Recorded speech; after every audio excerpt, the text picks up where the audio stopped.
ಬೆಳಿಗ್ಗೆ ಏಳುದೆಲ್ಲ ಲೇಟ್ ಆದರೆ ಈ ಥರ ಮಾಡ್ಬೋದು. ಏನು ಮಾಡಬೇಕು ಬ್ರೇಕ್ಫಾಸ್ಟ್ ಏನು ಮಾಡಬೇಕು ಅದೇ ತಲೆನೋವು ಇರ್ತದೆ ಕೆಲವರಿಗೆ. ಸೊ ಈ ಥರ ಸುಲಭದಲ್ಲಿ ನೀವು ಮಾಡ್ಬೋದು. ರುಚಿಯಾಗಿ ಕೂಡ ಬರುತ್ತೆ, ಕ್ರಿಸ್ಪಿಯಾಗಿ ಕೂಡ ಬರುತ್ತೆ.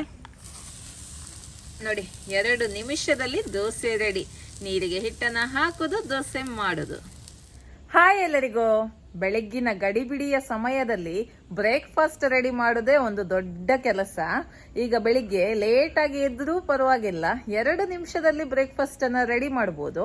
2 ನಿಮಿಷದಲ್ಲಿ ಮಾಡ್ಬೋದು ಅಂತ ಹೇಳಿ ನಾನಿದಕ್ಕೆ ಅಡುಗೆ ಸೋಡಾ ಆಗ್ಲಿ, ಈನೋ ಆಗ್ಲಿ ಅಥವಾ ಮೊಸರು, ರವೆ ಇದನ್ನು ಯಾವುದನ್ನ ಹಾಕೋದಿಲ್ಲ. ತುಂಬಾನೇ ಸುಲಭದಲ್ಲಿ ಮಾಡುವಂತಹ ರೆಸಿಪಿ. ಬನ್ನಿ ಹಾಗಾದ್ರೆ ಇದನ್ನು ಯಾವ ರೀತಿ ಮಾಡೋದು ಅಂತ ನೋಡುವ. ಅದಕ್ಕಿಂತ ಮುಂಚೆ ನನ್ನ ರೆಸಿಪೀಸ್ ಎಲ್ಲ ನಿಮ್ಗೆ ಇಷ್ಟ ಆಗ್ತಾ ಇದ್ರೆ ವಿಡಿಯೋಗೊಂದು ಲೈಕ್ ಕೊಡಿ. ಹಾಗೆ ವಿಡಿಯೋನ ಫ್ರೆಂಡ್ಸ್ ಜೊತೆ, ಫ್ಯಾಮಿಲಿ ಜೊತೆ ಎಲ್ಲ ಶೇರ್ ಮಾಡಿ. ನೋಡಿ, ಒಂದು ಬೌಲಿಗೆ ನಾನು 1 ಕಪ್ ಅಷ್ಟು ಅಕ್ಕಿ ಹಿಟ್ಟನ್ನ ಹಾಕ್ತಾ ಇದ್ದೀನಿ, ರೈಸ್ ಫ್ಲವರ್. ರುಚಿಗೆ ತಕ್ಕಷ್ಟು ಉಪ್ಪು ಹಾಕ್ತಾ ಇದ್ದೀನಿ. 1 ಚಮಚ ಜೀರಿಗೆನ ಹಾಕ್ತಾ ಇದ್ದೀನಿ. 2 ಹಸಿಮೆಣಸಿನಕಾಯಿ ಹಾಕ್ತಾ ಇದ್ದೀನಿ. ಅರ್ಧ ಈರುಳ್ಳಿಯನ್ನು ಹಾಕ್ತಾ ಇದ್ದೀನಿ. ಜಾಸ್ತಿ ಬೇಕಿದ್ರೆ ಜಾಸ್ತಿ ಹಾಕ್ಬೋದು. ನಾನು ಅರ್ಧ ಮಾತ್ರ ಹಾಕ್ತಾ ಇದ್ದೀನಿ. ಅಂದರೆ ದೊಡ್ಡ ಈರುಳ್ಳಿಯ ಅರ್ಧದಷ್ಟು ಹಾಕ್ತಾ ಇದ್ದೀನಿ. ಈರುಳ್ಳಿ ಚಿಕ್ಕದಾದರೆ 1 ಇಡಿಯನ್ನು ಹಾಕ್ಬೋದು. ಮತ್ತು ಈರುಳ್ಳಿ ಇಷ್ಟ ಇಲ್ಲ ಅಂದರೆ ಇದನ್ನು ನೀವು ಸ್ಕಿಪ್ ಮಾಡ್ಬೋದು. ಹಾಗೆ ಸ್ವಲ್ಪ ನುಗ್ಗೆ ಸೊಪ್ಪು, ಇದಕ್ಕೆ ಹೇಳ್ತಾರಲ್ಲ ಅದು, ಇದು ಹಾಕ್ಬೇಕಂತಿಲ್ಲ. ನಾನು ಸ್ವಲ್ಪ ಬೆಳಗಿನ ಬ್ರೇಕ್ಫಾಸ್ಟ್ ಹೆಲ್ದಿಯಾಗಿ ಇರಲಿ ಅಂತ ಇದನ್ನು ಹಾಕ್ತಾ ಇದ್ದೀನಿ. ನೀವು ಬೇಕಿದ್ರೆ ಕೊತ್ತಂಬರಿ ಸೊಪ್ಪು ಹಾಕ್ಬೋದು, ಕ್ಯಾರೆಟನ್ನು ತುರಿದು ಹಾಕ್ಬೋದು, ಸೌತೆಕಾಯಿಯನ್ನು ಹಾಕ್ಬೋದು. ಯಾವ ತರಕಾರಿ ಬೇಕೋ ಅದನ್ನು ನೀವು ಇದಕ್ಕೆ ಹಾಕ್ಬೋದು. ಈಗ ಇದನ್ನು ಒಮ್ಮೆ ಮಿಕ್ಸ್ ಮಾಡುವ, ಒಳ್ಳೆ ರೀತಿಯಲ್ಲಿ ಮಿಕ್ಸ್ ಆಗಲಿ. ನೋಡಿ, ಬೆಳಗ್ಗಿನ ಅವಸರದಲ್ಲಿ ಇದನ್ನು ಮಾಡೋದಾದರೂ ಕೂಡ ಇದನ್ನು ಹೆಲ್ದಿಯಾಗಿ ಮಾಡ್ಬೋದು. ಯಾವುದೇ ರೀತಿಯಾದ ಅಡುಗೆ ಸೋಡಾ, ಈನೋ ಪುಡಿ ಎಂಥದ್ದು ಬೇಡ, ಹೀಗೇನೆ ನಾವು ಮಾಡ್ಬೋದು. ತುಂಬಾ ರುಚಿಯಾಗಿ ಕೂಡ ಇರುತ್ತೆ. ಈಗ ಇದಕ್ಕೆ ನೀರನ್ನು ಸೇರಿಸುವ. ನಾನೀಗ ಫಸ್ಟಿಗೆ 2 ಕಪ್ಪಷ್ಟು ನೀರನ್ನು ಹಾಕ್ತಾ ಇದ್ದೀನಿ. ನೋಡಿ, ಯಾವ ಕಪ್ಪಲ್ಲಿ ನೀವು ಅಕ್ಕಿ ಹಿಟ್ಟನ್ನು ತಗೊಂಡಿದ್ದೀರಾ ಅದೇ ಕಪ್ಪಲ್ಲಿ ನೀವು 2 ಕಪ್ಪಷ್ಟು ನೀರನ್ನು ಹಾಕಿಕೊಳ್ಳಿ. ಮತ್ತೆ ಬೇಕಿದ್ರೆ ನೋಡಿಕೊಂಡು ನಾವು ನೀರಿನ ಪ್ರಮಾಣವನ್ನು ಜಾಸ್ತಿ ಮಾಡ್ಬೋದು, ನೋಡಬೇಕಾಗ್ತದೆ. ಮಿಕ್ಸ್ ಮಾಡುವ. ಒಮ್ಮೊಮ್ಮೆ ನಮಗೆ ಅಕ್ಕಿ ಎಲ್ಲ ನೆನೆ ಹಾಕಲಿಕ್ಕೆಲ್ಲ ಮರ್ತು ಹೋಗ್ತದೆ, ಅಥವಾ ಬೆಳಿಗ್ಗೆ ಏಳುದೆಲ್ಲ ಲೇಟ್ ಆದರೆ ಈ ಥರ ಮಾಡ್ಬೋದು. ಏನು ಮಾಡಬೇಕು ಬ್ರೇಕ್ಫಾಸ್ಟ್ ಏನು ಮಾಡಬೇಕು ಅದೇ ತಲೆನೋವು ಇರ್ತದೆ ಕೆಲವರಿಗೆ. ಸೊ ಈ ಥರ ಸುಲಭದಲ್ಲಿ ನೀವು ಮಾಡ್ಬೋದು. ರುಚಿಯಾಗಿ ಕೂಡ ಬರುತ್ತೆ, ಕ್ರಿಸ್ಪಿಯಾಗಿ ಕೂಡ ಬರುತ್ತೆ. ಸ್ವಲ್ಪ ನೀರನ್ನು ಹಾಕ್ತಾ ಇದ್ದೀನಿ, ಜಾಸ್ತಿ ಬೇಡ, ಸ್ವಲ್ಪ. ನೋಡಿ, ಈ ಹಿಟ್ಟನ್ನು ಇಡಬೇಕಂತೇನಿಲ್ಲ, ತಕ್ಷಣಕ್ಕೆ ದೋಸೆಯನ್ನು ಮಾಡ್ಬೋದು. ಓಕೆ, ಇದು ಕರೆಕ್ಟ್ ಆಗಿದೆ. ಸೌಟಿನ ಹಿಂದ್ಗಡೆ ನೋಡಿದರೆ ಗೊತ್ತಾಗುತ್ತೆ. ನೋಡಿ, ಕರೆಕ್ಟ್ ಆಗಿದೆ ಇದರ ಹದ. ಈಗ ದೋಸೆಯನ್ನು ಮಾಡುವ. ತೆಂಗಿನ ಎಣ್ಣೆ ಹಾಕ್ತಾ ಇದ್ದೀನಿ. ಯಾವ ಎಣ್ಣೆಯನ್ನು ಸಹ ಯೂಸ್ ಮಾಡ್ಬೋದು, ನಾವು ತೆಂಗಿನ ಎಣ್ಣೆನೇ ಯೂಸ್ ಮಾಡೋದು. ಓಕೆ, ಈಗ ಹಿಟ್ಟನ್ನು ಹಾಕುವ. ಹಿಟ್ಟನ್ನು ಹಾಕುವಾಗ ಒಂದು ಸೈಡಿಂದ ಹಾಕಿ ಬಂದರೆ ಆಯಿತು.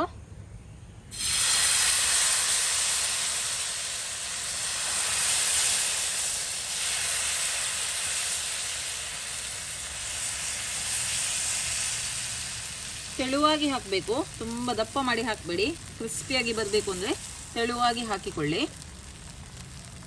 ನೋಡಿ, ದೋಸೆಯನ್ನು ಹಾಕಿದ ಕೂಡಲೇ ಮುಚ್ಚಳವನ್ನು ಮುಚ್ಚಬೇಕಾಯ್ತಾ, ಇಲ್ಲಾಂದರೆ ಮೇಲಿಂದ ಡ್ರೈ ಆಗುತ್ತೆ. ಇದು ಇನ್ನೂ ಸಹ ಸ್ವಲ್ಪ ಕಲರ್ ಚೇಂಜ್ ಆಗಲಿ. ಈಗ ಬೇಕಿದ್ರೆ ತೆಗಿಬೋದು, ನಿಮಗೆ ಸ್ಮೂತ್ ದೋಸೆ ಬೇಕಿದ್ರೆ ಈಗ ತೆಗಿಬೋದು. ಸ್ವಲ್ಪ ಕ್ರಿಸ್ಪಿಯಾಗಿ ದೋಸೆ ಬರಬೇಕು ಅಂದರೆ ಸ್ವಲ್ಪ ಹೊತ್ತು ಇನ್ನೂ ಸಹ ಇದು ಬೇಯಬೇಕು. ಒಳ್ಳೆ ಕ್ರಿಸ್ಪಿ ಆಗಲಿ ಇದು. ನೋಡಿ, ದೋಸೆ ತುಂಬ ಸುಲಭದಲ್ಲಿ ಏಳುತ್ತೆ. ನೋಡಿ, ಏನು ತೊಂದರೆ ಇಲ್ಲ.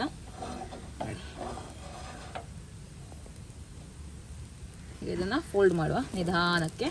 ನೋಡಿ ಎಷ್ಟು ಚೆನ್ನಾಗಿ ಬಂದಿದೆ ಅಂತ ನೋಡಿ,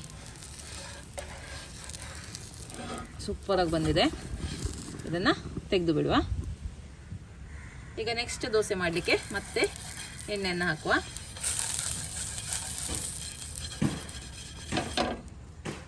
ಈಗ ನೆಕ್ಸ್ಟ್ ಸತಿ ಹಿಟ್ಟು ಹಾಕುವಾಗ ಹಿಟ್ಟನ್ನು ನೋಡಿ ಒಳ್ಳೆ ರೀತಿಯಲ್ಲಿ ಮಿಕ್ಸ್ ಮಾಡಬೇಕು, ಇಲ್ಲಾಂದರೆ ಅಕ್ಕಿ ಹಿಟ್ಟೆಲ್ಲ ಅಲ್ಲಿ ಕೆಳಗಡೆ ನಿಲ್ತದೆ.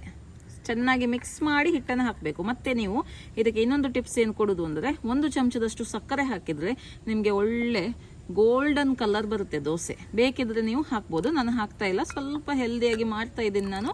ಸೊ ನಿಮಗೆ ಬೇಕಿದ್ರೆ ನೀವು 1 ಚಮಚದಷ್ಟು ಸಕ್ಕರೆಯನ್ನು ಹಾಕ್ಬೋದು. ಓಕೆ, ಈಗ ದೋಸೆ ಹಿಟ್ಟನ್ನು ಹಾಕುವ.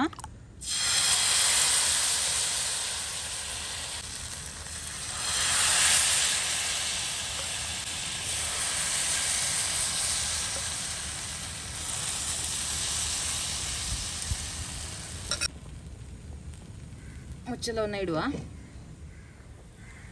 ಕೆಲವರಿಗೆ ದೋಸೆ ಕಟ್ಟಾಗುತ್ತೆ, ಕ್ರಿಸ್ಪಿ ಬರಲ್ಲ, ಅಥವಾ ಅಂಟುತ್ತದೆ, ಸರಿಯಾಗಿ ಕಾವಲಿಂದ ಏಳುದಿಲ್ಲ ಅಂತ ಟೆನ್ಷನ್ ಇರುತ್ತೆ. ಬಟ್ ಈ ರೀತಿ ಮಾಡಿದ್ರೆ ಇವನ್ ಹೊಸಬರಿಗೆ ಅಂದ್ರೆ ಫಸ್ಟ್ ಟೈಮ್ ಮಾಡುವವರಿಗೆ ಕೂಡ ಸುಲಭದಲ್ಲಿ ದೋಸೆಯನ್ನ ಮಾಡ್ಬೋದು. ನೋಡಿ, ನಾನು ಎಂಥದಿದ ಸೈಡನ್ನು ಎಂತ ಮಾಡಲಿಲ್ಲ, ಅದರಷ್ಟಕ್ಕೆ ನೋಡಿ ಅದು ಬಿಟ್ಟು ಬಂದಿದೆ. ಮತ್ತೆ ಇದರ ಕವರ್ ಉಂಟು ನೋಡಿ, ಮುಚ್ಚಳವನ್ನ ಒಂದು 2 ನಿಮಿಷ ಆದ ನಂತರ ತೆಗೆದ್ರೆ ಆಯ್ತು, ಇಲ್ಲಾಂದ್ರೆ ಅದರ ನೀರೆಲ್ಲ ಇದಕ್ಕೆ ಬೀಳಿ ಮತ್ತೆ ಅದು ಕ್ರಿಸ್ಪಿ ಆಗುದಿಲ್ಲ. ಒಂದು 2 ನಿಮಿಷ ಆದ ನಂತರ ಅದನ್ನು ತೆಗೆದು ಮತ್ತೆ ಲೋ ಫ್ಲೇಮಲ್ಲಿ ಇದನ್ನ ಫ್ರೈ ಮಾಡ್ಲಿಕ್ಕೆ ಇಟ್ಟರೆ ಆಯ್ತು. ನೋಡಿ, ಕಲರ್ ಎಲ್ಲ ಚೇಂಜ್ ಆಗ್ತಾ ಬಂತು. ನೋಡಿ, ಅಂಟ್ಕೊಳ್ಳೋದಿಲ್ಲ. ಇದನ್ನ ಈ ತರ ಫೋಲ್ಡ್ ಮಾಡಿ ನೋಡಿ, ಕ್ರಿಸ್ಪಿ ದೋಸೆ. ಸ್ವಲ್ಪ ಸಾಫ್ಟ್ ಬೇಕು ದೋಸೆ ಅಂದ್ರೆ ಬೇಗನೆ ತೆಗೆದ್ರೆ ಆಯ್ತು. ನೋಡಿ, ತುಂಬಾನೇ ಚೆನ್ನಾಗಿ ಬಂದಿದೆ. ನೋಡಿ, ಗಡಿಬಿಡಿ ದೋಸೆ ರೆಡಿ ಆಗಿದೆ. ಆರೋಗ್ಯಕರವಾದ ದೋಸೆ, ಗಡಿಬಿಡಿ ದೋಸೆ ಆದರೂ ಕೂಡ. ಓಕೆ, ಟೇಸ್ಟ್ ಮಾಡಿ ನೋಡುವ. ಇದಕ್ಕೆ ಚಟ್ನಿ, ಸಾರು ಎಂಥದ್ದು ಸಹ ಆಗ್ತದೆ, ಅಥವಾ ಹೀಗೇನೆ ತಿನ್ಬೋದು. ನಾನು ಹೀಗೇನೆ ತಿಂತಾ ಇದ್ದೀನಿ. ಸೈಡಲ್ಲಿ ಒಂದು ಚಹಾ ಮಾಡಿದ್ರೆ ಒಳ್ಳೇದಾಗ್ತದೆ. ನಿನ್ನೊಂದು ಟೀ ಮಾಡಿ ತೋರಿಸಿದಲ್ಲ, ಆ ಟೀ ಮತ್ತು ಈ ಥರ ದೋಸೆ ತುಂಬಾ ಸೂಪರ್. ಇನ್ನು ಮುಂದೆ ಬೆಳಿಗ್ಗೆ ಲೇಟಾಗಿ ಆದರೆ ಟೆನ್ಷನ್ ಮಾಡೋ ಅವಶ್ಯಕತೆ ಇಲ್ಲ. ಈ ಥರ ದೋಸೆಯನ್ನು ಮಾಡಿ ಸರ್ವ್ ಮಾಡ್ಬೋದು. ಓಕೆ, ಇವತ್ತಿನ ಈ ವಿಡಿಯೋ ನಿಮಗೆ ಇಷ್ಟ ಆಯಿತು ಅಂತ ಅಂದ್ಕೊಳ್ತೇನೆ. ಇನ್ನು ಮುಂದಿನ ವಿಡಿಯೋದಲ್ಲಿ ಸಿಗ್ತೇನೆ. ಅಲ್ಲಿ ತನಕ ಬಾಯ್.